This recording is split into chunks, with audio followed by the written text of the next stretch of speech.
we see going on today. It's with Iran, Ukraine, with Russia. We see it happening in Africa, other areas around the world. How does the just war theory apply to that? Yeah, so it is important to note that the world is at war with itself as much as it was in the ancient world. It still is. Jesus talks about wars and rumors of wars when he speaks of the end. That's been the world before Jesus and now even after. So if we were to end all the wars right now, within 10 minutes there would be new wars. There will always be a war to fight, whether it's terrorists or the Confederates or the Nazis or communists or whatever. When we consider current events in wars, there are a few things that we need to note. The first thing we need to say is that the fact we're having the conversation is a testament of the power of Christianity. I don't think Julius Caesar, when he crossed the Rubicon and led Rome into a civil war, I don't think he was asking about questions of authority, because he didn't have that authority. The Senate did.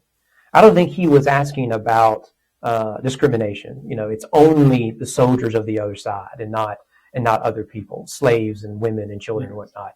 I don't think he was asking the sort of questions that we do. Because this is a gift Christianity has given to the broader world. So we restrained ourselves as a nation, as well as other nations. It may be by the Geneva Convention, but the Geneva Convention cannot exist without Christianity and the dogmas of Christianity. When Islam goes and engages in warfare, they are not asking these questions.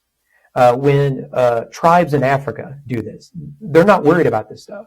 The Native Americans in the colonial times, they were not asking these questions. So we do need to pause and consider the fact we're having a conversation is because of Christianity and whether we want to admit it or not. The other thing when it comes to current events is we need to realize is we don't have all the information. And that is the nature of war.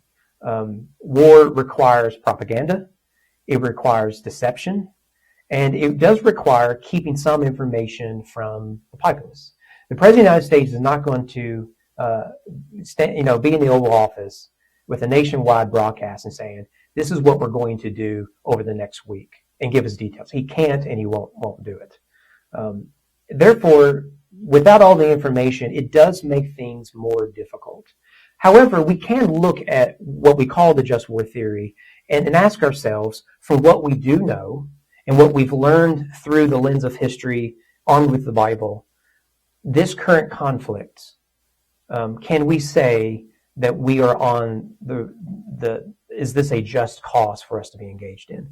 And that is a debate that Christians need to have among themselves with charity and then with the rest of the culture. It's difficult, but a necessary conversation to have nonetheless. All right, thank you.